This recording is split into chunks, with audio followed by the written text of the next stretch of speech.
Everyone, this is Black017 here, and today we'll be battling Carly Lynch, or Carly, as she goes by, and during, I believe, week 6. So, during this week, I think I finally got Scizor, due to like the additional point increases we got, that I think everyone got. And I think we would familiar face with Scizor or Nidoking.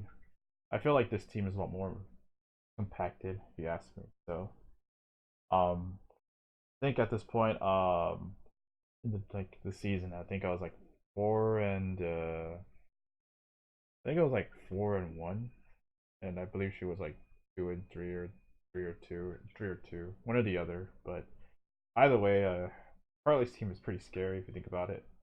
She has a Heatran, she has Tapu Fini, Latias, Galvantula, Mega Medicham, and Delmise. Other Pokemon she could have brought were, I believe, Barbarical, uh, Kamala, believe, Ninjas, which is actually her signature Pokemon. It's funny. Uh, Bisharp and Dodrio. Like, I think both of those were either like very viable threats because they could just potentially wall break my team and just stop the possible debug options I have. So, but here I decided, you know what, I'm just gonna bring 4 Pokemon with defog. Yeah, just kidding. Um, obviously, the immediate threat is sticky webs, but everything else is kind of slow.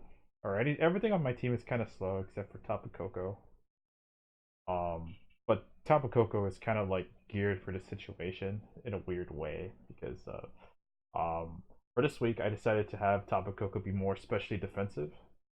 Almost like a BGC 19 set. Like I opted here, which is like kind of like but it's very spadef and speedy. So with Wild Charge, Taunt, Nature's Madness, and Roost, the idea of this set is just to pretty much abuse Nature's Madness and pick off everything with Wild Charge, since she doesn't have anything that resists. She doesn't have a ground type, but yeah. We have actually a Garchomp with Rocky Helmet, rough skin, but it's still the same standard Garchomp, with rocks. We do have Earthquake, Crunch, and Poison Jab, of course, to hit Dhelmise and Tapu Fini respectively. So I don't have Dragon Claw for Latias because I figured the thing will have Ice Beam. We do have a Sizzle with U-Turn, Bullet Punch, Defog, which is our defogger. This thing also has Rocky Helmet for the Medicham. So yeah, and then we have a very Fizdef bird or Moltres, which is Flamethrower, Hitchbar Ground, and the Toxic with Chardy Berry.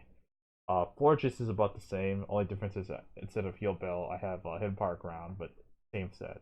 And last but not least, Gallade is adamant this week to take advantage of Shadow Sneak, big max attack, Drain Punch, Knockoff, and Leaf Blade.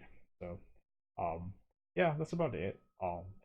And honestly, to be honest, I'm kind of debating on what leads I want to go with here because um she has an assortment of options to go with because of course Pokemon like Delmise, Heatran are probable leads, or even the Medicham for that matter. Like, I mean, half of her team is like really good lead responses to like Tapu Koko, which I kind of had to like lead this for this game because I knew I didn't want sticky webs set up at all, like turn 1. So I already knew that I was going to lead Tapu Koko for this game, so I just needed to know what Pokemon she brings out. So here, oh wow, that's fast. uh, as you can see, we both bring out our respective Tapus. I bring out Yellow Jacket to Tapu Koko, and she brings out Shayla. However, as you'll notice, her Misty Surge goes up, whereas my Electric Surge goes like second. And already, this implies this thing's scarfed. And I'm like, oh, wow. I already have a lot of info on this set, on this Finny. And one thing that jumps to mind is whether this thing has Trick. But I'm like, there's no way she's gonna trick me. So, or, like the move trick, not the. Well, it's still the idea, but, um, but already I'm like thinking to myself, she has to fear the Thunderbolt or a Wild Charge. So I'm just gonna go for Nature's Madness and just get off the chip damage. Goes to the Blanket here, or Delmise, and I get good 49% off on this Delmise, so this is already looking really good in my favor. So she goes for Rock Slide, anticipating the Voltres, but I'm just going for Scizor. But at this point, I'm just gonna go for a U-turn as she goes into Chomp, and here, unfortunately, this will knock her out because this will get her free switch in. It does a lot of damage to my Chomp, so and goes back to Finny. So already I'm like, okay, she can if she has Ice Beam, this can knock me out. So yeah. Um, here, I'm gonna go Florges as she goes for the Moonblast and gets a special attack drop, and this is kind of unfortunate, but it's whatever. Here I actually make a double, and I go to Moltres because it's knowing I could take a hit from Finny to the Scarf, and I just go for the the double switch. And at this point, I'm like, all right, it's Heatran or Coldran versus Moltres, and at this point, I'm like, all right, I can abuse um like the fact that this Moltres can beat this in a 1v1 unless he has Stone Edge or Ancient Power. So here I just go for the Hidden Power Ground, and this thing's super Spadef, as I could tell. Here I actually go for the Flash or the Flamethrower as it's revealed that she's Flash Fire. I kind of go for this, anticipating that she switches out to Galvantula or Medi, but she actually goes for Toxic, and it's unfortunate because um this Moltres is probably my only way to deal with the Lottie. So outside of like my own Pokemon, so I am able to take out this Heatran as she goes into the Latias instead of like Galvantula. So I'm like thinking to myself, maybe she's gonna thinks that she could set up on this Moltres. She goes for the Calm Mind as I go for the Toxic. As this is really good for me because I can knock, I get like myself out of there, and I get a free switch in the to Florges.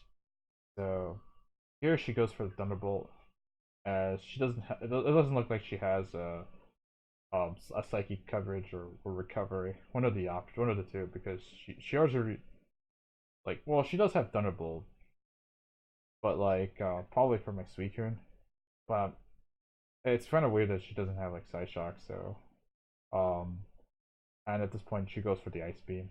So as I said, like at this point, like I could just recover off the damage with the Wish Protect. So I'm gonna get like a lot of recovery from the leftovers and the Wish.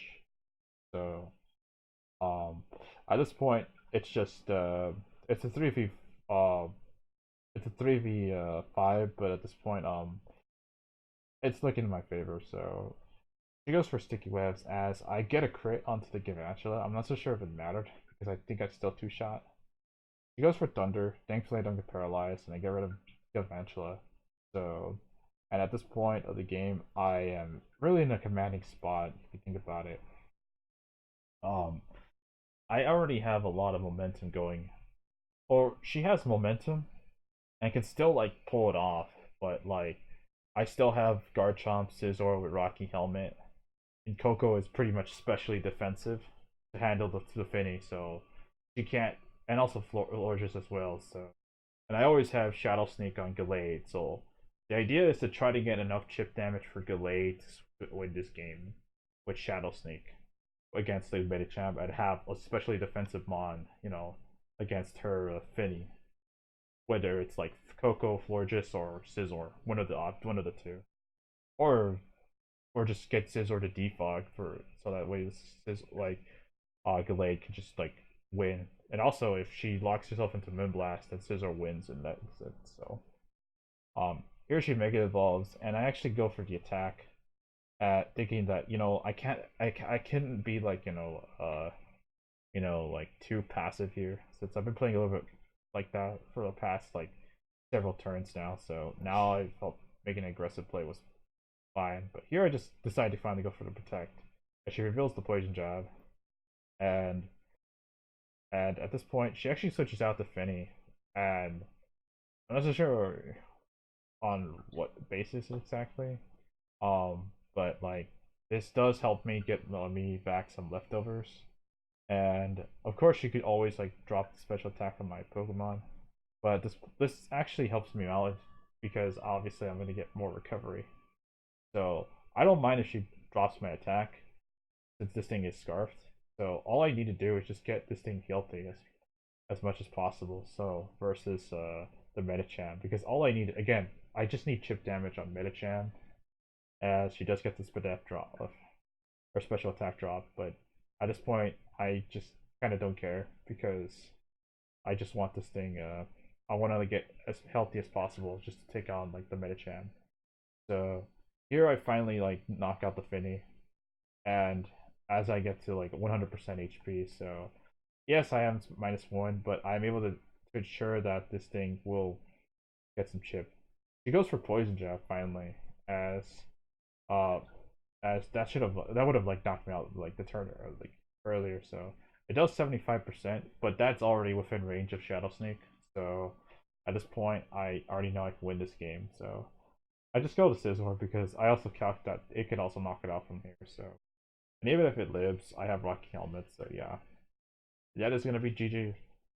So honestly, this game really came down to like turn one because of the fact that like the way like the, if it wasn't for like me leading Coco and or leading like Finny, I would have known that Finny was scarfed, and I wouldn't have been able to get that much like momentum early on in the game because like of course like getting 50% on the Dell Mice for free was huge, and just getting like momentum early, like like just knowing that the Finny was scarf and like Heatran was Spadef.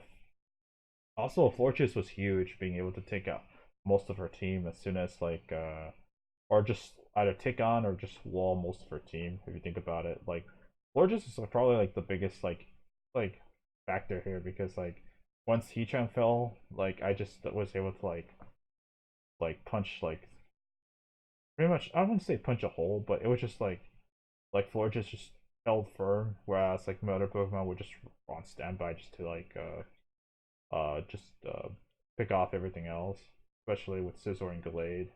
I think the Coco set, I didn't feature it as much, but you could pretty much tell that like it did its job what it needed to do, and Chomp like with the Rocky Helmet was helpful, just being able to like get like chip damage.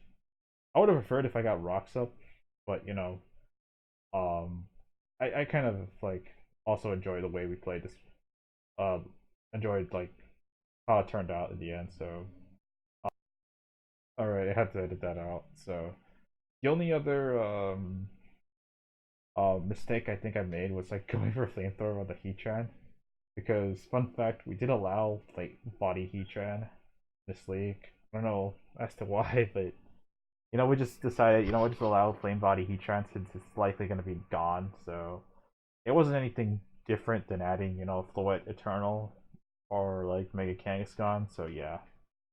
But anyways, I think Carly played just as well, especially the fact that like given her like team comp, um, she played just as well. I think it just came down to like me knowing like Finny was scarfed, and I could kind of like put myself in like a good situation from there because with the Coco lead. So like that alone, I think probably just helped me like significantly in this game. Um, so anyways, GG to Carly as we'll be up against I believe Sleepy Night next video. So hope you guys enjoyed this video, and I'll see you guys next time.